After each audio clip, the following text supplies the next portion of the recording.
This podcast is sponsored by nobody. Hey dudes, welcome to Splat from the Past, the only 80s themed horror sci-fi show where things can get totally radical. Now today I'm welcoming back my good friend Jessie LaRive Mapes, who you all remember as Jessie in the classic Urban Cowboy. She's coming back on. We're going to just have a random conversation. I want to get into her, background of influences, country music and, what inspired her as an artist and so forth. So I'm just going to nerd out with her today. I'm loving these nerd out conversations. They're just a lot of fun, you know. And also, too, I'd like to say happy birthday to my good friend, Lynn Stewart. You all know her as Missy Vaughn on Pee-wee's Playhouse, and she was Bobby in American Graffiti. Had her on twice back in 2018. We hope to do one again this year, but looks like it's going to have to wait till next year. And she's the most beautiful woman in Puppet Land, or any world for that matter. Happy birthday, Lynn. And I know this has been a tough time for you with the loss of Paul Rubens and Cindy Williams, and last year John Paragon, but you still have plenty of friends left over. We love you, Lynn, so happy birthday to you. So yeah, here is my new interview with Jessie LaRive Mapes. How are you? I am fantastic. How are you, Jessie? I am blessed. Thank you for asking. Absolutely, I am blessed as well. How is the freezing cold weather in Texas? Is it cold there? No. Actually, right now it's about 65. Uh-huh. And in the mornings it's about 32, 33. Yeah, it's funny, over here in California, it's freezing cold, but yet the sun keeps popping in and out, I mean, it's definitely climate change. Definitely climate change. Yeah, well, they're calling for snow here in Texas this year. It's like, okay, I'll go to Branson for Christmas and there won't be any snow, and I come home and it probably will snow while I'm gone. Yeah, when I was living in Redding, it snowed once a year there. And I was lucky enough to take a few pictures of it and stuff, but I miss having it, around this time of the year, having it once a year. Well, I've never had a white Christmas. Never. And I was going like, okay, we're going to Branson for Christmas. Maybe it'll snow. Yeah, no luck. Oh, that's no good. So have you been doing a lot of live shows lately? I have. Yeah. How have they been? Good. A lot of people. A lot of people. Mm-hmm. Do you do mostly covers, or do you write songs as well? No, I've got an album out that's got 6 of my own songs on it that I wrote. Uh-huh. But more covers than anything else, so. Yeah, what's your songwriting process like? Do you make it a point to just sit down and write, or does it just come to you at the most random times?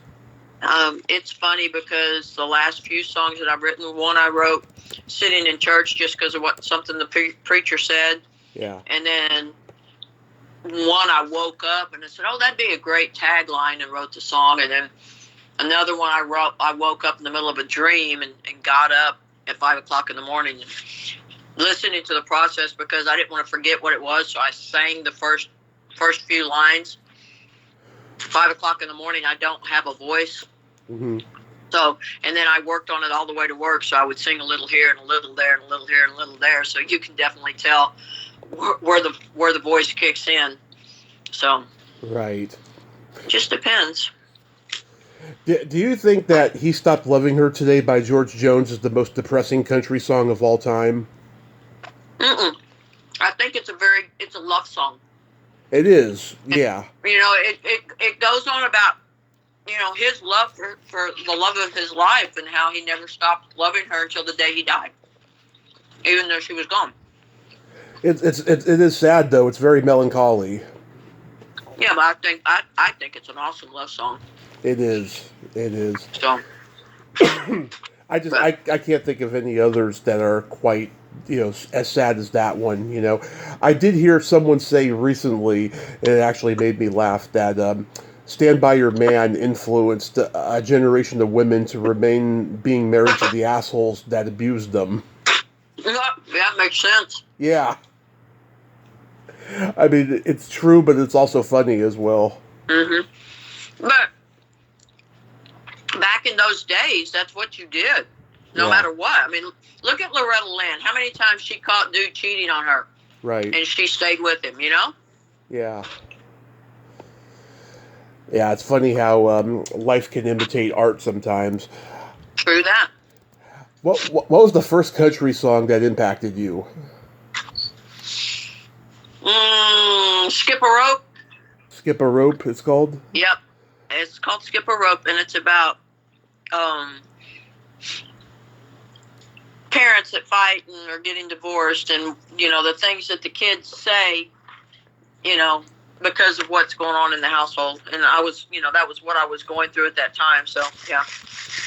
Yeah. I wore that record out. Who sang it? Let me look it up. Hold on real quick, and I'll tell you. Let's see. Come on, computer, wake up. Oh, I found it. Okay. It says Henson Cargill. Okay. Was he a one-hit wonder? Pretty much, yeah. Yeah. Wow, can't believe I never heard of him. How about the first like pop song or rock song that impacted you?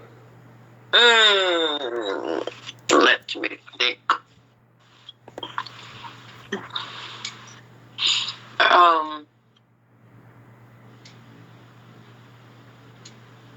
I want to say,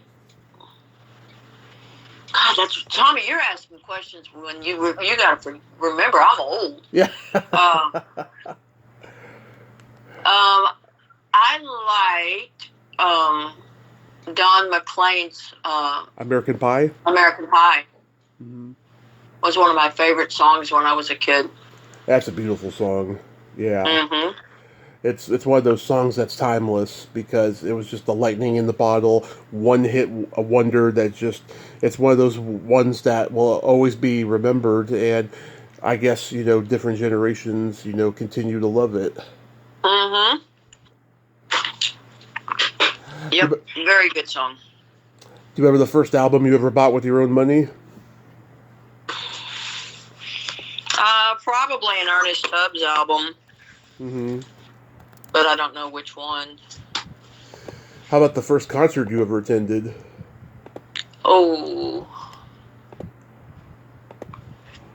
That would probably be Aerosmith. Oh. I saw Aerosmith in 2002. They came to the Bay Area. They had been there in August of 01, and they came back in February of 02, and oh man, they were so good. I mean, they did so many of their classics, although they didn't do Dude Looks Like a Lady, and a lot of people got mad. You know, Bay Area is a very gay and trans kind of place, yeah. Right? So they got kind of mad that Dude Looks Like a Lady wasn't played. Yeah, a lot of bands are stopped doing a lot of stuff because of being politically correct, which is BS on my part. But no, Aerosmith is my all-time favorite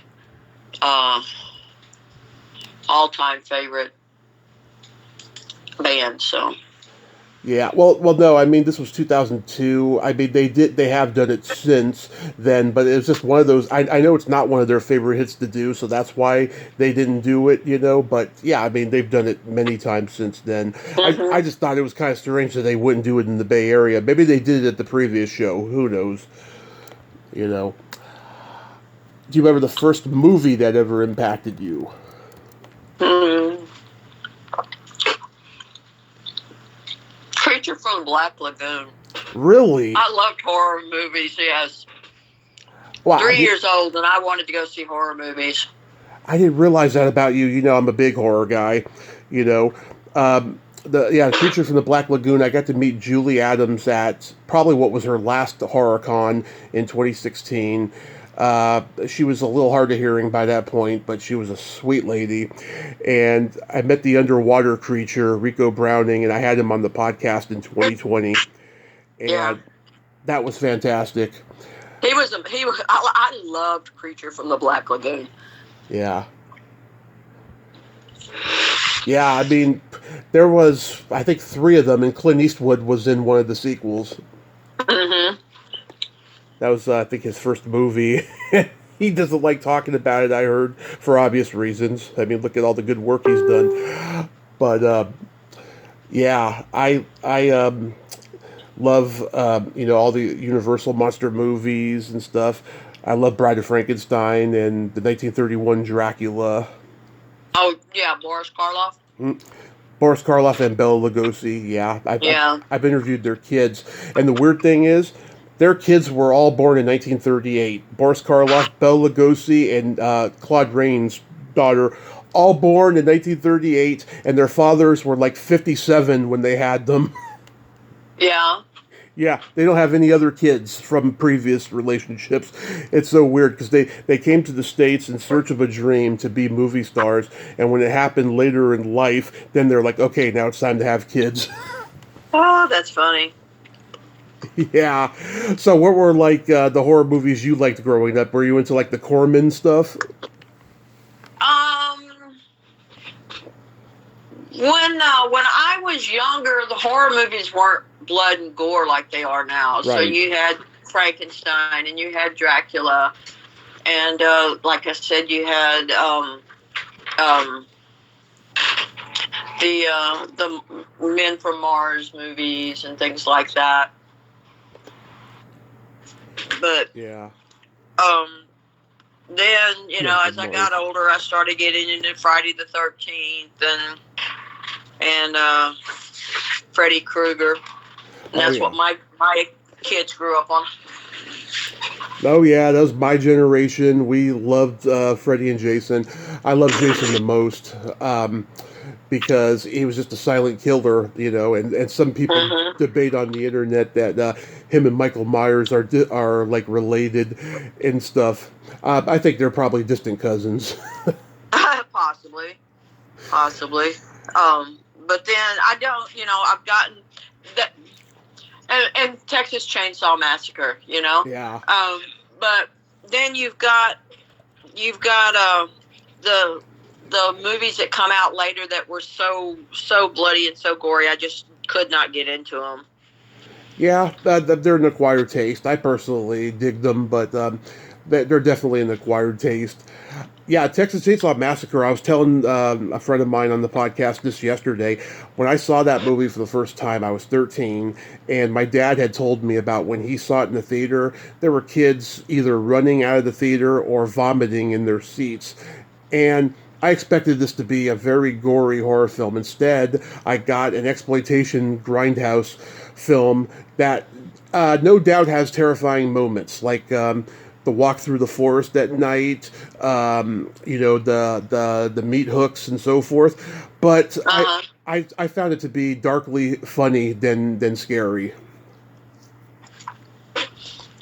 Yeah, I just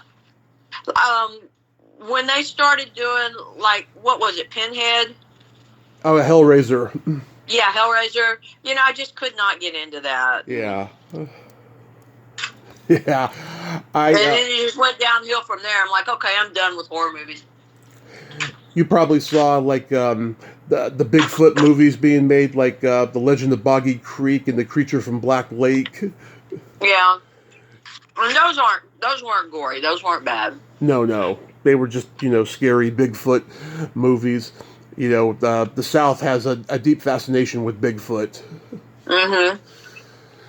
And who's to say he's not real? Yeah. I definitely think he is real.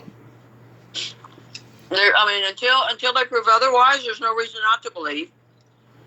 Yeah. It's like aliens. Until they prove otherwise, why are we to think that we are the only supreme being, Right.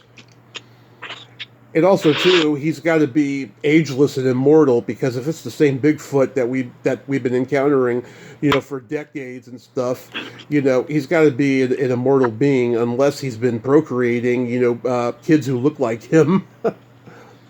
Well, there's bound to be more than one. Had to be at one point in time. Yeah.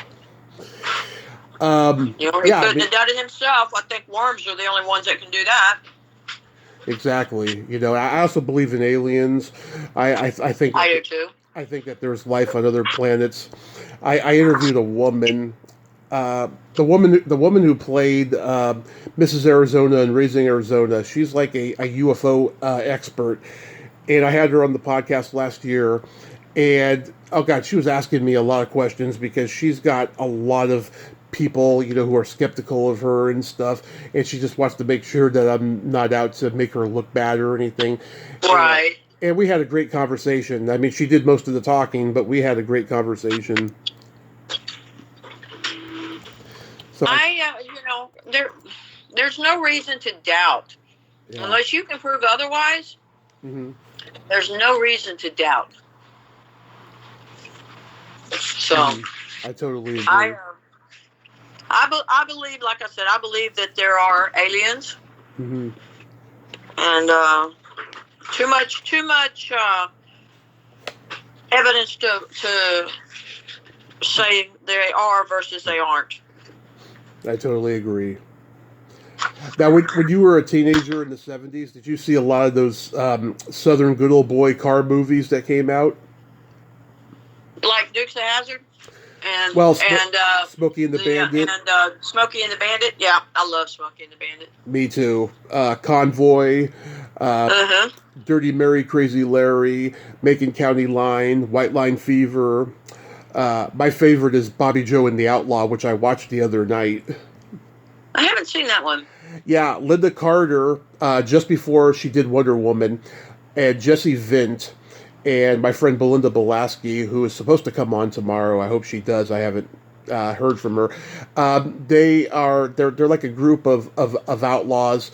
Linda Carter and all the other girls. They're all waitresses, and they wear these horrible little waitress outfits with these little teeny tiny cowboy hats on their heads.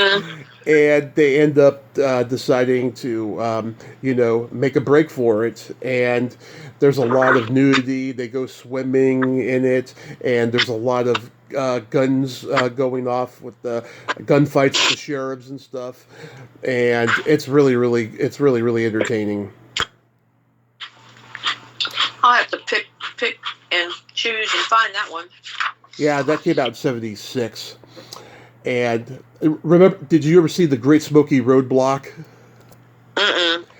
That was probably the first one ever made, but it came out way after Smokey and the Bandit, like maybe that same year, maybe a little later. Henry Fonda is an old convoy truck driver, and he goes on this cross-country pilgrimage, and he encounters funny characters and stuff. Yeah, that one's pretty good. It's bad, but it's good, But some of the best movies out there are bad but good, Yeah. My dad and I, we used to watch Clint Eastwood movies when my mom wasn't home, because they were so graphic and full of violence. But when she was home, we would watch the orangutan movies, every which way but Clyde. loose. Yeah, Clyde. I actually sang at that bar. Oh, the Palomino? Mm-hmm. Yeah, that place was legendary. Yep, I sang there. Yeah, I can imagine you singing there too. And what's his name? Who was an Urban Cowboy? Is in Any Which Way You Can? James Gammon. Yes. Yeah, he plays the bartender in Any Which Way You Can. Yep. Yeah, that's so crazy. Yeah, it's funny. The orangutan, he had his own series that lasted half a season. A few years later. It was called Mr. Smith. He plays the first orangutan to be president of the United States. And they did... Really? Yeah, and they did an episode where Joe Mantegna and this guy who ended up getting out of acting for this very reason I'm about to tell you, they kidnap him. And one day during filming, they were waiting for both Clyde and that Greek actor. They didn't know where they were. Well, they went into the trailer, and Clyde was sexually assaulting the man. Oh, hell.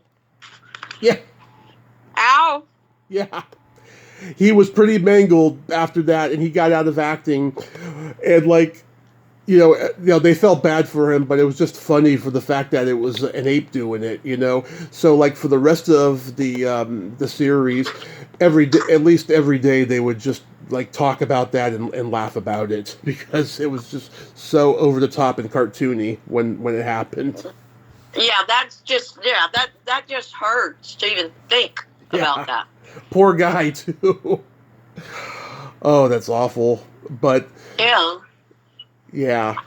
And the Clyde in Any Which Way You Can is not the same one as Every Which Way But Loose. They had two different ones, but I think that the first one is the one who had the series, though. Yeah, it's funny. Whenever I watch those movies now, I get such a rush watching the fight scenes that it makes me want to fight because the fighting scenes are so realistic in those movies. Mm. With the bikers and everything.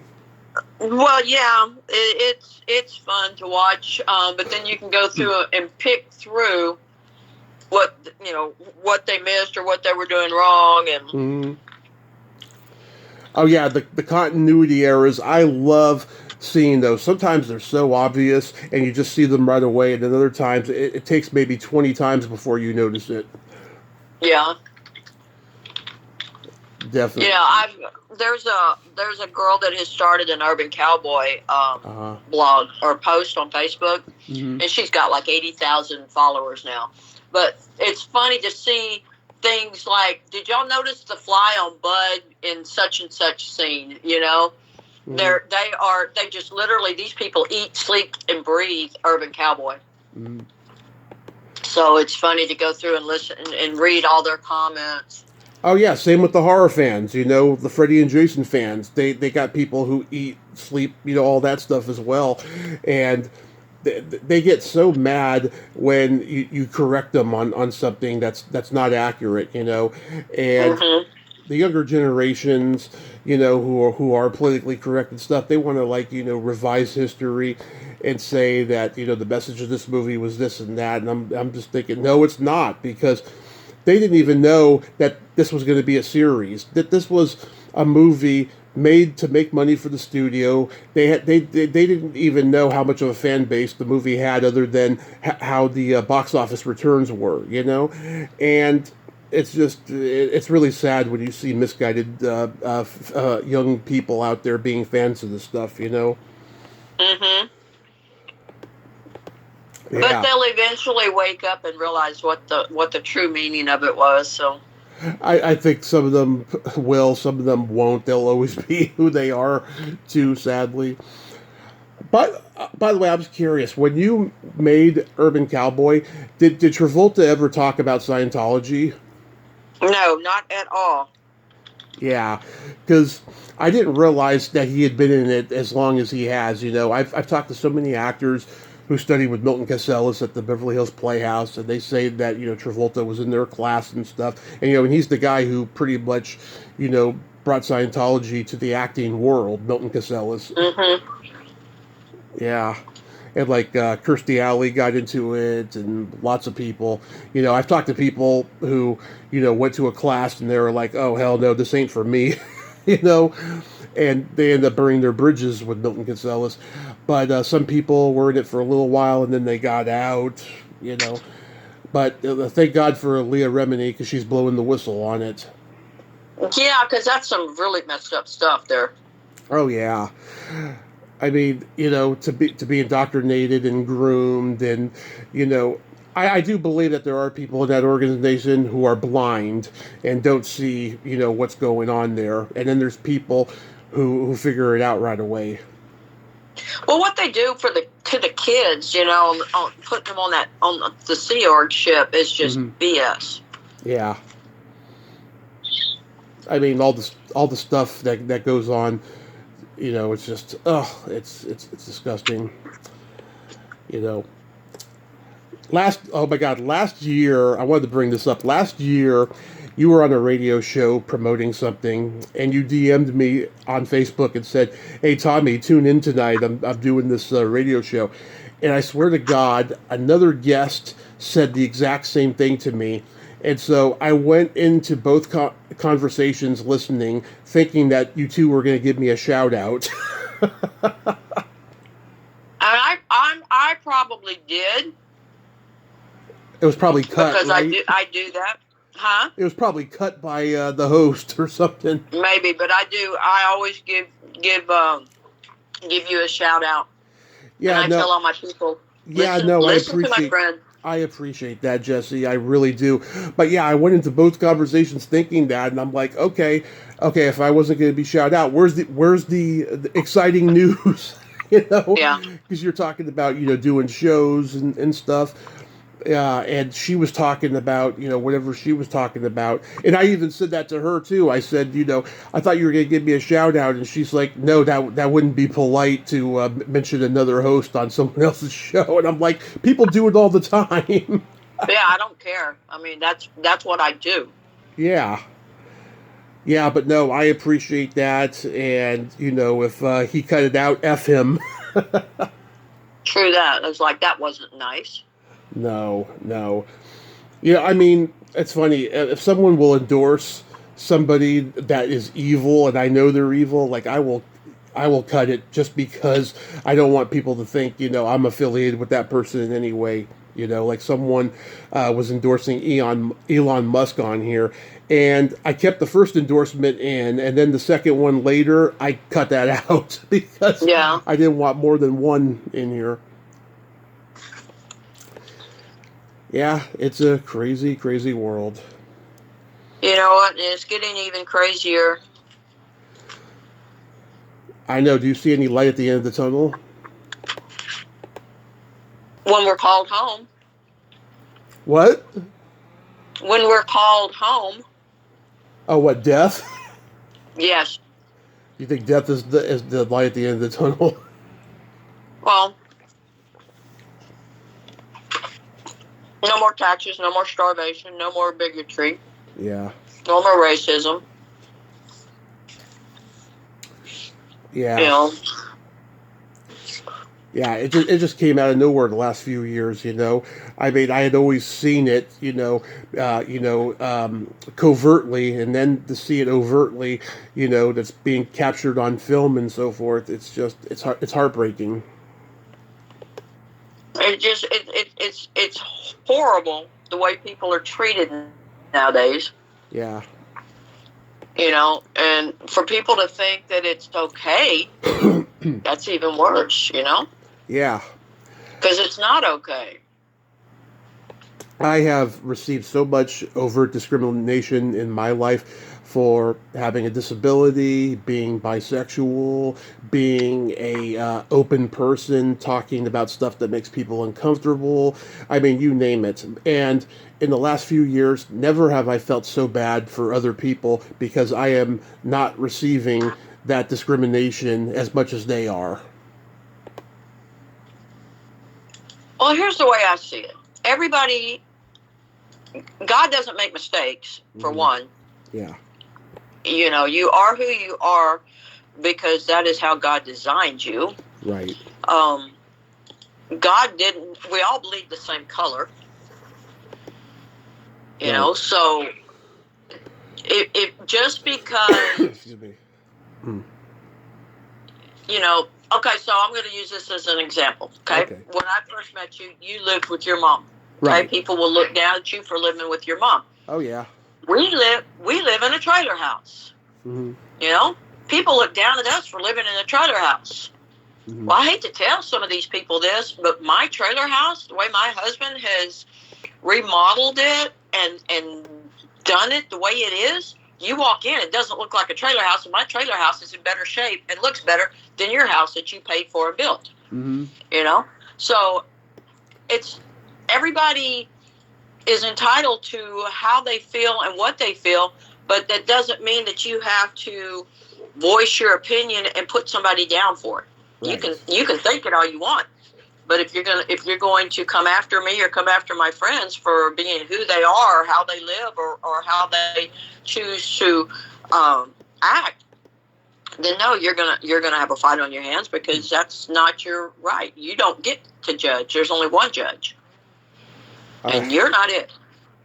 That is beautifully said, Jesse. That is beautifully said. Yeah, it's never bothered me that people don't like the fact that I live with my mother. I will tell you, there were a couple attempts I made in my 20s to move out, and they weren't successful because I was hanging out with unreliable people.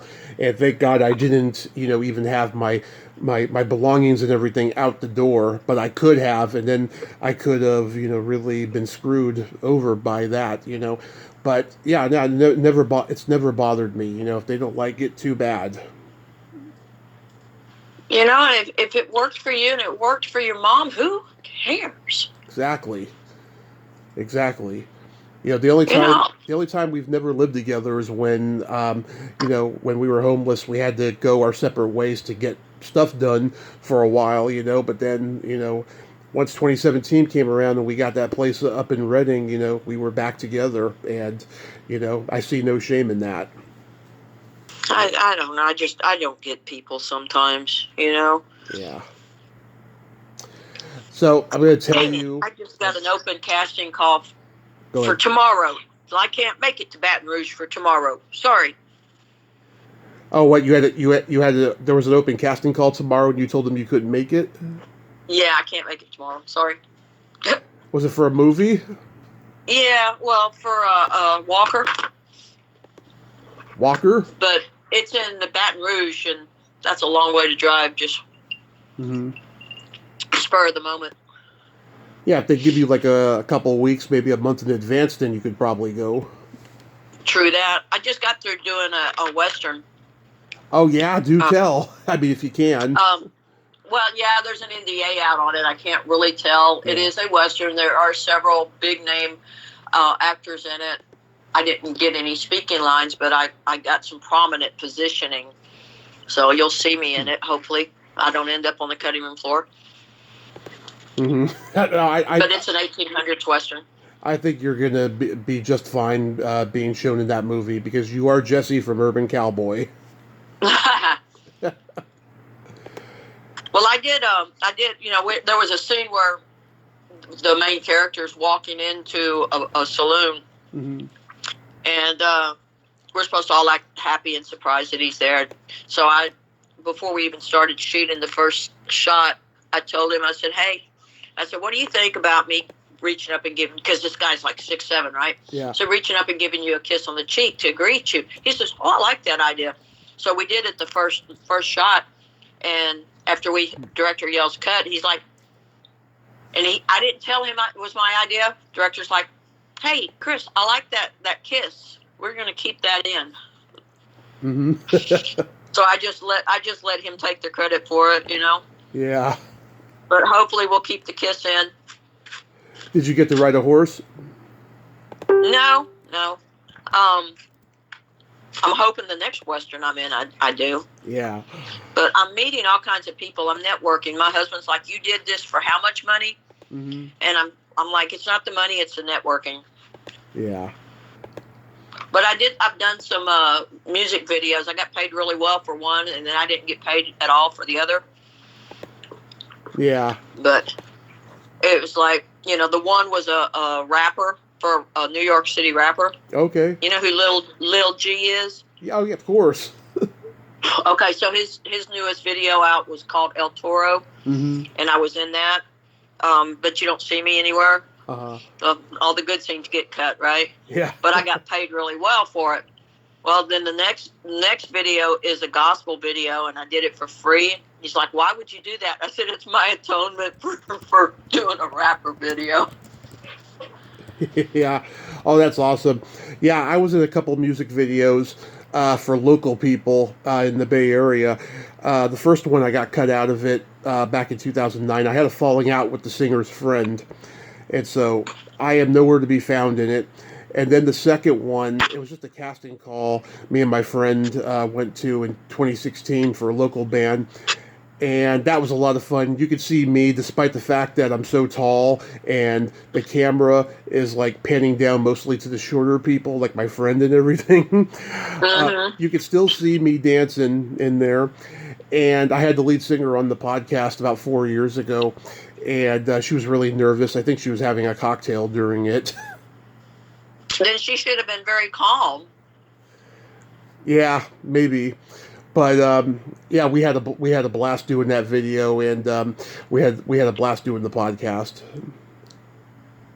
Music videos are fun, but it was funny. It was only supposed to be a 1-day shoot, right? It ended up being a 3-day shoot because the first day we're all sitting around, had to be on set at 7 in the morning. We're all sitting around about 6:30 that night.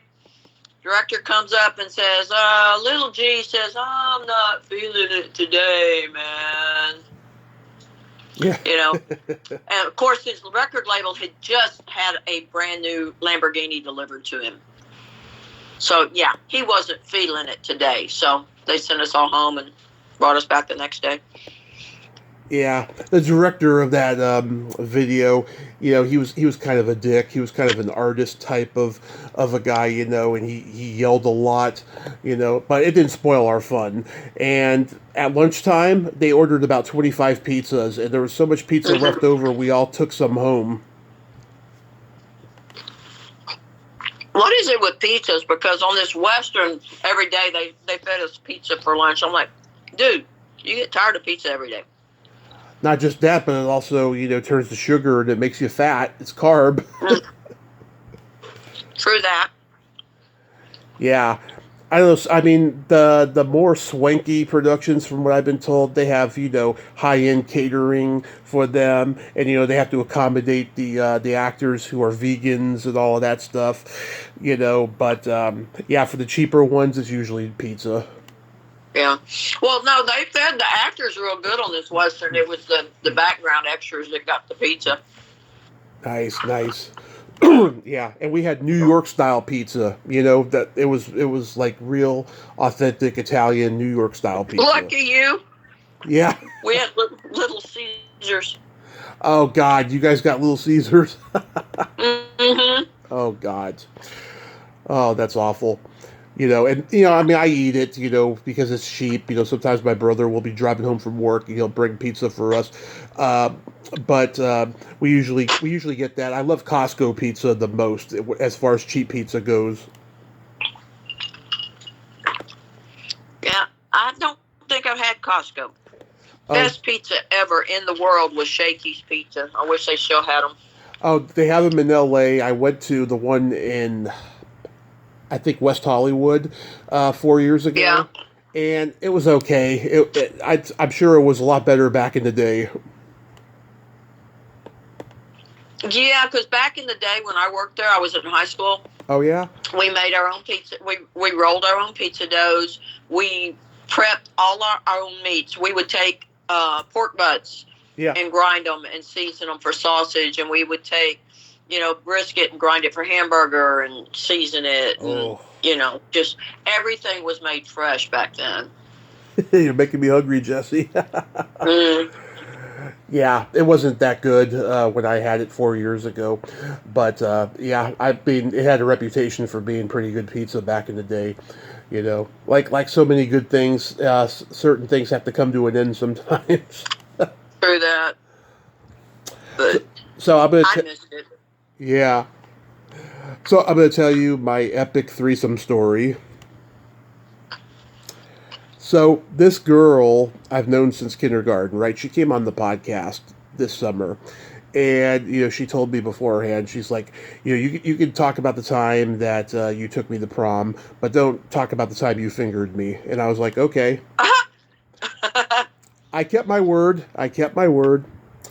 So after the conversation was over, you know, she DM'd me and she said, you know, my new boyfriend has gotten me into the lifestyle. And I was like, really? And she's like, yeah. She's like, you know, they've been together for a year now. She was married 17 years and that marriage turned toxic. You know, she got married way too young.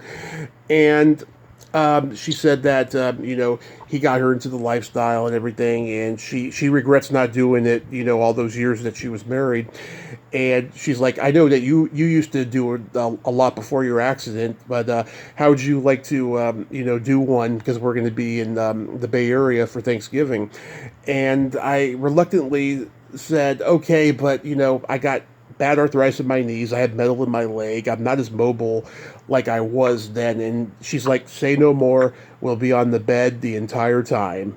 And that's what we did. And it was fantastic, Jesse. It was like a 40, I'm 40 now. It was like a reborn awakening. Mm-hmm. We all have to do that once in our lives, just to say we've been there, done that. Yeah, it was fantastic. And it's funny, back in April, I got my first prostate exam, and it ended up being a blood test. And I was so disappointed by that. So this more than made up for it. It's crazy. So go get a colonoscopy. That'll make you happy. No. My mom's had those, and she says they are not fun. You don't know about it. You're asleep the whole time. What's not fun is the medicine you got to take the night before. No, what's not fun is you don't get to feel it. Mm-hmm. Although she has told me she's gotten into a lot of pain, from it the next day. So that's where I mean, she's like, it's not fun. No, I've had one, and I've got to have another one on January 3rd. Oh, yeah. I mean, I mean, we're getting older, and we got to do all that stuff now. It's just, I'm sure next year when I get my physical, maybe it'll be the finger, but this time, it was just a blood test. So, poor baby. So, what are your Christmas plans? We are leaving on Christmas Eve, driving to Branson. Mm-hmm. Oh yeah, you mentioned we're going to go spend 4 days in Branson. But you don't know if there's going to be snow. But nope, I don't. And you haven't done a weather report. Well, it says no snow, but you know what? Weather can change. Nice. Yeah, me and my mom, we're going to stay home with the pets. My brother and my nephew are going to go see my young nephew and niece an hour away over in the Bay Area. There's a little bit of tension between their mother and my mother, so that's why we're not going and stuff. Yeah. But it's still going to be pretty pleasant because there'll be less yelling in the house, and we'll probably do a gift exchange on Christmas Eve, so. Yeah, no drama. Exactly, no drama. That's why we're going to Branson. Yeah. So I don't have to deal with drama. Yeah. What do you think you guys will do there? Are you going to have a nice dinner or something? There are 4 places at one of the lodges there that it has 4 different restaurants, and I pulled the menus up for all the restaurants, all 4 restaurants for the Christmas Day. Mm-hmm. So it ranges from $82 a person to $120, and I'm leaning towards the $120 one because it has a seafood tower for the table that comes with scallops, lobster, prawns, oysters, and grilled octopus. Oh. And then you get a choice of Alaskan halibut with mushroom risotto and asparagus, or a rack of lamb or beef tenderloin with foie gras. So I'm leaning towards the expensive one. You're a big seafood lover? Oh gosh, yes, I love it. Yeah, my mom is allergic, unfortunately. She loves it, but she's allergic to it. She jokingly says that if I have an hour to live, get me a lobster. Let me enjoy it before I go. Yeah, exactly. Yeah, we used to get, I'm a fried shrimp guy. I always have been. We used to go to Sizzler when I was a kid, and I still do. It's not the same anymore. But we had a restaurant in town that closed down when I was like maybe 7 or 8. It was like a Chicago-style seafood restaurant. Like the shrimp and the lobster and everything was like imported from Chicago, and it was Mm-hmm. really, really good. I miss it. They had really good French fries there, and they had cornbread that was to die for. Funny that you mentioned Sizzler. Hmm. When we went out there for my grandson's graduation, Hmm. we actually stopped and ate at a Sizzler because they don't have them in Texas anymore. Oh, do you like Red Lobster? I do and I don't anymore. Hmm. The one here around town, I've had some bad experiences with the last couple of times we've gone. Hmm. And I'm sorry, I'm a cook. Yeah. If I tell you that there are worms inside my salmon, Oh. believe me, don't tell me, oh no, that's crab meat. You do not cook the crab meat inside the salmon. This is worms. And this was a manager sitting there arguing with me about it. I'm like, no, I'm sorry, the salmon has worms. And it's not anything to be embarrassed about. It happens. But don't argue with me. Just say, would you like another piece of salmon or could I get you something else? Yeah. And that didn't happen. I don't want to argue with Jessie LaRive Mapes because, I won't win. It depends. If you're right, you'll win. I know, but like, oh my God, I wouldn't want to mess with you. Now you make me sound like I'm a bad person. No, it's just, you're no nonsense, is what I'm saying. Oh, true that. Yeah, that's what I'm saying. No, you're. That's why my husband and I have such a hard time. He came in yesterday and to where I'm working, Mhm. and I'm like, you are the worst customer. And it doesn't matter what job I've ever had, whether it was writing service or waiting a table, right? Mhm. If he walks in, he's going to be the worst customer I've ever had. Yeah. Oh my God, I gotta tell you, the last few years that I was working in retail leading up to my accident, I had never seen such a lack of compassion and just common sense from the general public who come into the store to buy things, and they're so entitled and just.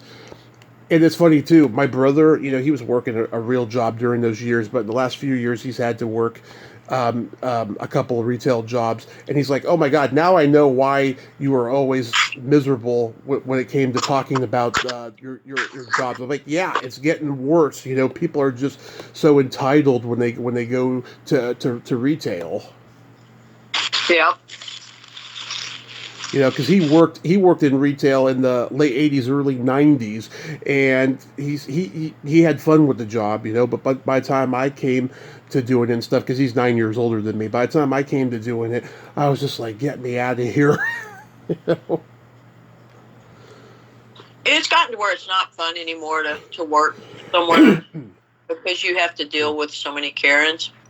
Exactly, the Karens. The Karens, yes. I know. It's funny. There's an actor who's from Texas. He actually lives in Texas. He's born and raised there, and he went back to Texas after living in Hollywood for 30 years or whatever. Named Sonny Davis, and he was in a rock group, a comedy rock group in Texas back in the '70s. I'm trying to remember the name of it. You probably even saw them at some point. They used to play with the Fabulous Thunderbirds, and he was the rude customer in Fast Times at Ridgemont High. And that was I told him, I said, "You're like the original Karen of film," and he's like, "I'll take it." Yeah. That's funny. Yeah, because he was like a Karen in that character. I actually got called a Karen not too long ago, and it did not sit well with me. What happened? We were running horses, and I had pre-checked in. We are owners with Holiday Inn, Mm-hmm. and so and then we're IHG members, and we spend every time we stay in a hotel, it's Holiday Inn, right? Right. So you pre-check in. Your keys are supposed to be ready for you when you get there. yada, yada, yada. And we got in. It was 9:30. We'd already run horses. Mm-hmm. We get to the hotel. There's probably 50 people in the lobby. I finally get up to the register or the check-in, and the guy's like, "What can I do for you?" And I'm like, "I've got reservations." Not, "Hi, welcome, thank you for being a platinum member." Not, "Hi, welcome to." This is a Crown Plaza. This is not, a cheap hotel. Mm-hmm. And anyway, I said, "I'm so and so. I pre-checked in." He says, "Well, our computers are down." I said, I can't help you right now." I said, "Well, I pre-registered. I pre-checked in. You should have my keys set aside." Mm-hmm. "No, I'm not going to look for them right now. Put your name on the list, and I'll call you when our mm-hmm. computers come back up." And the guy was real rude with everybody he was dealing with. So I put my name on the list. I'm fourth on the list, and we go around the corner to the bar to get something to drink. Mm-hmm. And we're watching him interact with people, da-da-da-da-da. About an hour and a half later, I'm watching people come through the front door, walk up to him. He's checking them in. He's giving them keys to their room. Mm-hmm. Here, it's 11:15. By this time, I'm tired. I'm ready to go to bed. And I walk up. I get in line. There's one lady in front of me. And he's like, "Y'all are going to have to wait. I've got to take care of these other people." And I'm like, "Excuse me, our name's on the list." Mm-hmm. And I'm watching you check in people that are just walking in off the street. Yeah. And the lady in front of me said, "Yeah, and my name's number 1 on the list." I said, "Did you get a phone call?" She said, "No." I said, "I didn't either." He pops up and he looks. He says, "Y'all don't pay attention to that Karen back there. Don't listen to anything she's got to say." Oh. I looked at him. I said, "Excuse me, sir." I said, "My name's not Karen. My name is Jessie, and if you want to talk to me, you can call me by my name." "No, your name is Karen right now, and I don't like your attitude. You need to change your attitude." Oh, then I really got pissed off. By this time, my husband can hear me. He's still sitting over at the bar, so he comes around the corner. This other man comes around the corner. He says, "Is there anything I can do for you?" I said, "Well, I'm slightly upset." I said, "I'd like to speak to the manager." He says, "Well, unfortunately, he's not in at the moment." He said, "What's going on?" And I told him. And he walks over to the guy and he says, "I will take care of these people right now. I'm calling your boss." Mm-hmm. All right? So, yeah. Needless to say, the people that he had also upset were people that had flown in from Atlanta for their aunt's funeral. Mm-hmm. So, yeah, did not go well. Do not call me Karen. That's not my name. That is so rude. Oh, my God. I don't care how pissed off you are at your job, how slammed you are at your job. The customer is always right. And I've done customer service my whole entire life. Mm-hmm. The customer is always right. There are times when the customer is wrong, too. True that, but you don't let the customer know that. You take care of them as if they are right. Mm-hmm. Absolutely. Oh, so that group he was in was called the Uranium Savages. Oh, okay. I remember them. You remember them? Yeah. It's funny to try to think about Sonny in the 70s. He probably had a little more hair back then, just to think of him, in a comedy rock group. Yeah. Yeah. As hilarious. So speaking of rock groups, are you familiar with the Spasmatics? Of course. Okay, so, there's like 12 or 13 of them across the country, right? Mm-hmm. Well, the group here in Texas, their production manager is a really dear friend of mine. Mm-hmm. So we go see them a lot. If you get a chance, there is an indie pilot being made. It's called Ghost Trippers. Uh-huh. And J.J. Perez is the director, and he and J. William Booth, and they're dear friends. But yeah, it's a really cute little pilot that they're shooting. Oh, that's awesome. Yeah. Is it going to be like a streaming show? Oh, yeah, eventually. But, they do a lot of these indie film festivals, mm-hmm. and they travel all over the country with it. That's cool. But there is a video out, and I'll see if I can find it and send it to you. Mm-hmm. It's but the Spasmatics did they don't do videos, right? They just don't. They don't have to. But they did one for JJ's film, and they did it to No More Tears. Mm-hmm. I am an advocate for anything 80s, and I was thinking about this the other day. You know, I ran for student body dance commissioner when I was in high school. You know, the person who, like, you know, preps the school dances and so forth. Uh-huh. I'm glad none of my ideas were stolen from the person who did win, but like I wanted an 80s themed homecoming dance. I wanted the prom. You know, the prom and all the dances in general. The theme is the song. It's always like a love ballad. Is the title of the dance. I wanted you know, an 80s ballad for the prom. I didn't know at the time which one I wanted if I had won. But it ended up being "Take My Breath Away" by Berlin, and I was happy. Oh, I love that song. I was happy with that. Maybe I would have come up with that if I had won, but I was happy with that, you know. But I wanted, like, you know, I wanted an '80s homecoming. I wanted a Hawaiian themed spring dance, which I think we did have one year when I was there, but I wanted to do something a little bit different with it. But yeah, I'm an advocate for anything 80s. You know, I love chronicling the 80s on the podcast, and I'm looking forward to 24 because, oh my God, I've got people on my list that I hadn't reached out to before, people I did years ago, and now that I'm getting a pretty bigger following, I have a better chance now. I'm just so content. That's good. I'm glad things are working out for you. Thank you. I'm content with my content. It's the same spelling, by the way. Content and content. I've been told to go on vocal rest, which is not sitting well with me. Matter of fact, I'll be singing tonight and tomorrow night and Saturday night. But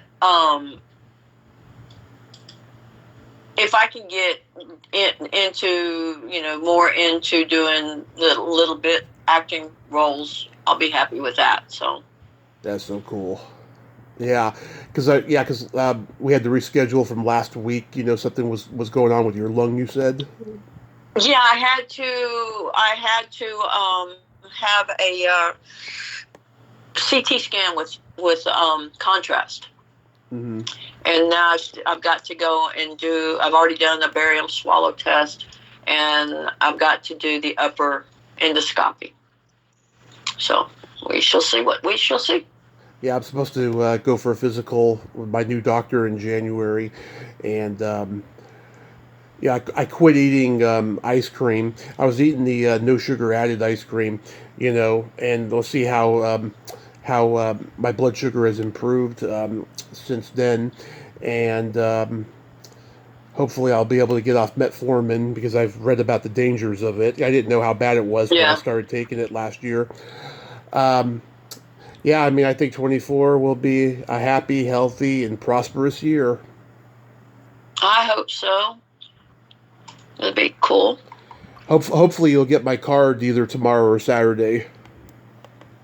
Yes. And you got mine. I did, yeah. Oh, I'm so glad I told you real fast before you sent me another one. I would have. Oh, I know. But it would have been different than the other one I sent. But to save you some time, you know. Yeah. Oh, God, I just sent out 2 boxes of Christmas presents to California. Yeah. $70 for those 2 boxes. And you didn't even, like, you know, express sent? No. Oh. It's just crazy how much everything has gotten. Yeah. It's nuts. So, what's the name of your album and where is it available? The album is called Lonely, and it is on Apple and iTunes and Spotify and Amazon. It's called Lovely? Lonely. Lonely. Lonely by Jessie Mapes. Lonely. Yeah, I'm going to go check it out. And I got a couple jokes for you. Okay. Oh, you'll love the one I put in the card. But What do you call a boy that doesn't masturbate? Sad? A liar.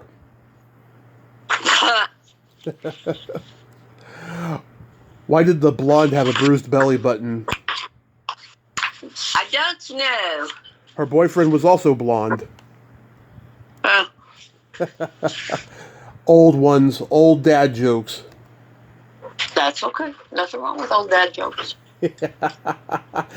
Jessie, thank you so much for coming back on, and I love you. I hope you have a Merry Christmas and a Happy New Year, and I'm so glad that you're coming back to the movies and everything. And again, I'll go check out that album.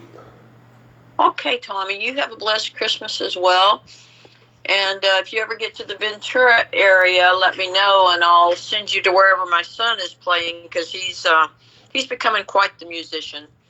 Yes, so, and I want to do some traveling next year, so I will let you know. Okay, my dear. Have a blessed day. You too. All right. Take care. Take care. Bye-bye. Goodbye. Well, there you have it. Jessie LaRive Mapes, ain't she a sweetheart?